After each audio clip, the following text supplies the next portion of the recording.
In March of 2011, a popular revolution began in Syria against the rule of Syrian dictator Bashar al-Assad. Just as in Libya, the protest turned into a violent rebellion, with extremists from all over the world entering into Syria and putting up an armed resistance against al-Assad's regime.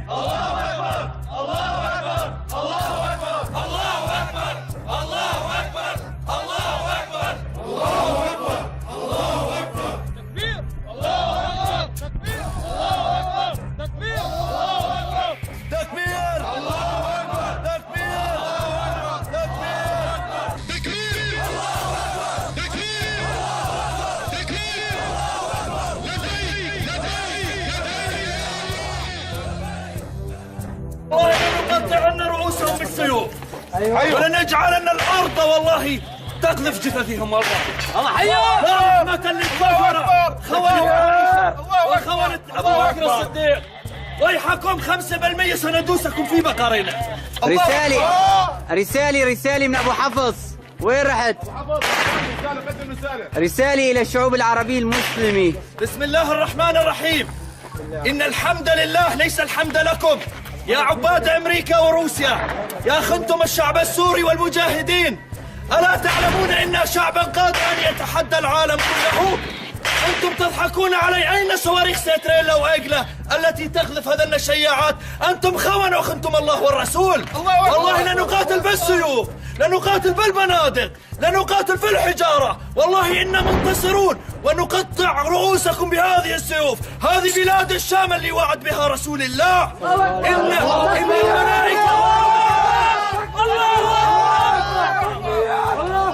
إن الملائكة تبسط أجنحتها في بلاد الشام.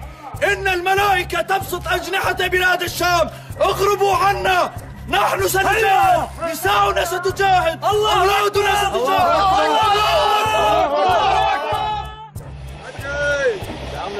سوريا جيش هوب helicopter shot down.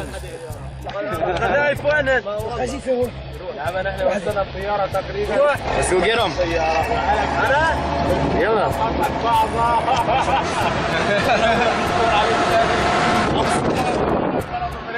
شيشاني. الله أكبر. الله أكبر. الله أكبر. هذا كلنا.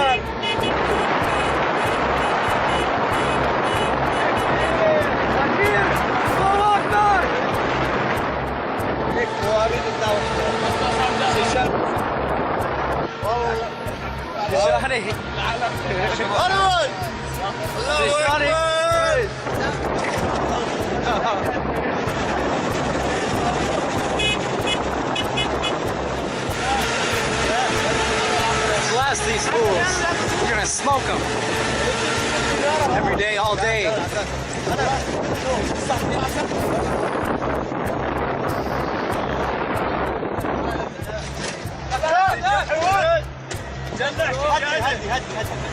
هدي عمالة هدي بتجنح الحالة شيشاني مشان الضجة روحنا Smoke them. هدي جد الطيارة انهزموا. تكبير! الله أكبر. تكبير! الله أكبر! هلوك. Bashar al-Assad, this is what's left of your Air Force. Bashar al-Assad, halas. Kusum Bashar al-Assad. Kusum Shabiha. Surya Jays. Kusum. Allahu Akbar. Your mother knows where you are? Yeah, alhamdulillah. What did she say about what you're doing? I remember I called my mother once. I told her I'm going on operation tomorrow. She said, make sure you're not at the back. Go to the front. I don't think my mother loves me that much. No, I'm joking. Yeah, she must love me for to say that. Yeah, alhamdulillah, she understands. These different militant groups and extremists would soon unite under the banner of the so-called Free Syrian Army, also known as the FSA. Once again, the United States and its allies began to support and arm the rebels, just like in Libya, just like in Afghanistan. And if George Santayana's statement holds any truth, then be sure that this will eventually backfire once again against the United States. يعني نحن بشكل عام أخي نحن مسلمين، الشيء اللي بيجمعنا هو راية لا إله إلا الله محمد رسول الله، وخرجنا في سبيل الله. هذا شيء الجميع نجمع عليه إنه خرجنا في سبيل الله. لذلك أخي بنصنع مشان النصر، مشان بإذن الله يأذن لنا بالنصر، هو الإخلاص في النوايا. خرجنا في سبيل الله إذن لإعلاء كلمة الله ولتحكيم شرع الله في الأرض، ورفع هالراية رسولنا الكريم. وقت بيكون هالموضوع قول وفعل، إنه نحن خرجنا لإعلاء كلمة الله قول وفعل، ولا رفع راية الإسلام قول وفعل، هي وقتها بإذن الله بيكون بإذن الله أنا بظن النصر قريب. وبدك تقول لي إنه نتفرق؟ لا أخي، هذا الشيء بيجمعنا. نحن الشيء اللي بيجمعنا هو هالراية، وما رح ننتصر غير وقت بدنا نرفع. وبإذن الله هاليوم قريب، وترى شايفينه يوم عن يوم عم يقرب أكثر كثير. وهون بس بدي أوجه رسالة صغيرة، بدي أقول لأمريكا ولدول الغرب الكافر كلهم، نحن بدأنا جهادنا هون بأرض الشام، وما رح ننتهي غير بأراضيكم. جهادنا بلش هون، وبإذن الله ما رح ينتهي جهادنا غير بأراضيكم، ولا ترتفع هالراي بإذن الله فوق البيت الأبيض بإذن الله تعالى. This is not a pro-Syrian film. This film does not support Syrian President Bashar al-Assad, nor those supporting him, nor those opposing and fighting him. Rather, it is a warning of what is to come and a wake-up call for all of those who are in deep sleep. In December of 2012, security officials from the United States, United Kingdom, France, the Gulf Cooperation Council, and Jordan met with commanders and representatives from the FSA to elect a 30-person military council.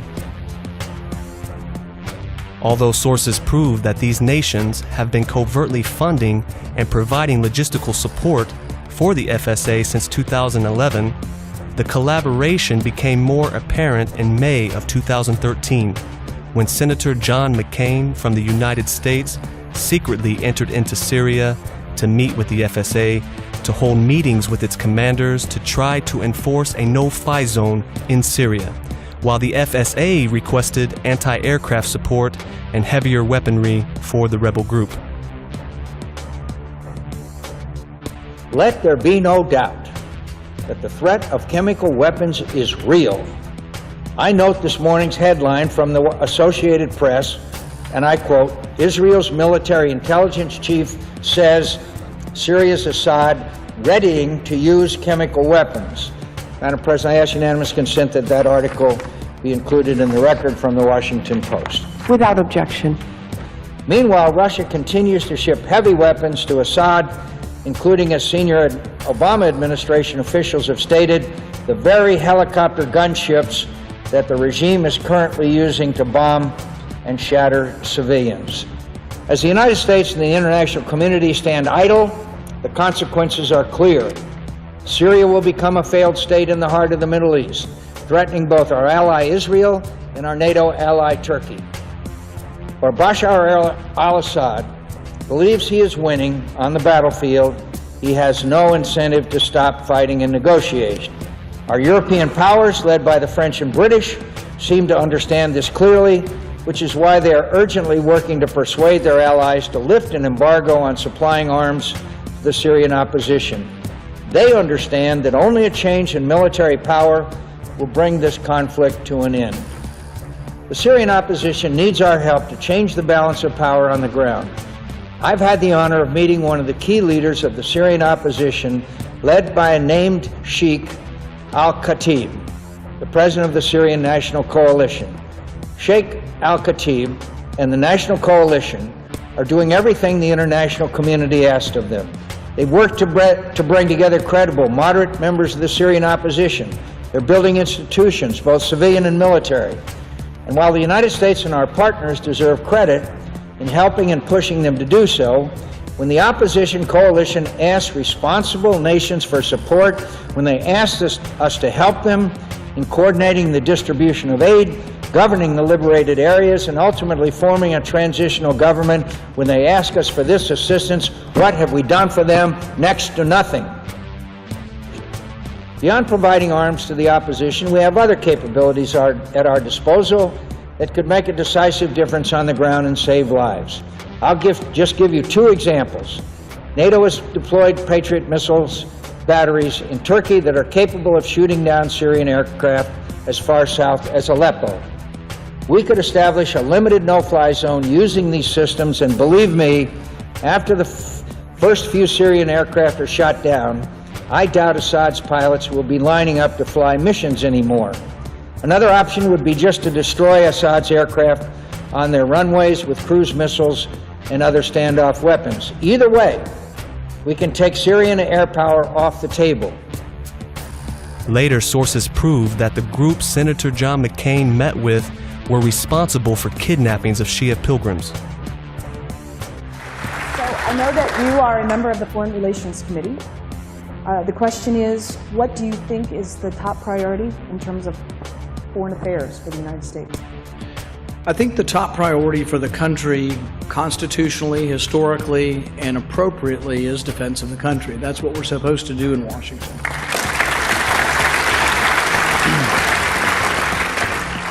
That being said, Reagan's motto was peace through strength. It wasn't war through strength. There are some, sometimes in our party, who mistake war for defense. And if you don't believe in eternal and perpetual war, it doesn't mean you don't believe in a strong national defense. And this is an important distinction. There are some in our party who wanted to give arms to Gaddafi, and then a year later wanted to give money to rebels to overturn Gaddafi. There's a certain inconsistency. I'm very worried about getting involved in a new war in Syria. And people say, well, Assad is such a bad guy. He is. But on the other side, we have Al-Qaeda and now Nusra. And then they say there are some pro-Western people, and they say, oh, we're going to vet them. Well, apparently we've got a senator over there had a picture taken with some kidnappers, so I don't know how good a job we're going to do vetting those who are going to get the arms. So there's two ironies you have to overcome if you want to get involved in the war in Syria. The first irony is you will be allied with Al-Qaeda. The second irony is most of the Christians are on the other side. So you may be arming Islamic rebels who may well be killing Christians. Does that make Assad a good person? No. I don't think there are any good people in this war. And there's some tragically innocent people who are going to be caught in the middle, but I just don't know that arming one side is going to make the tragedy any less. So I think we need to be careful and cautious.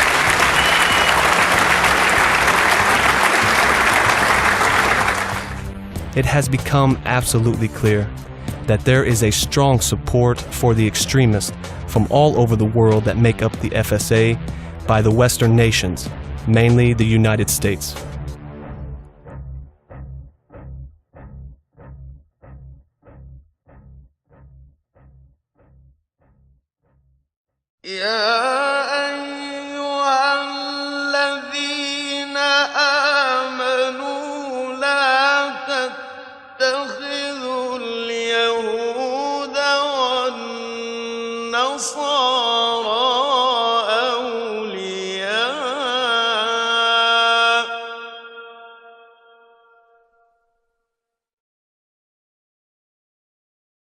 بعضهم أولياء بعض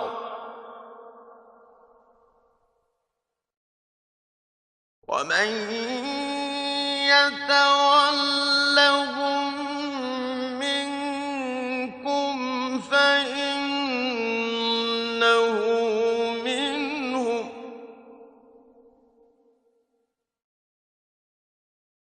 إن الله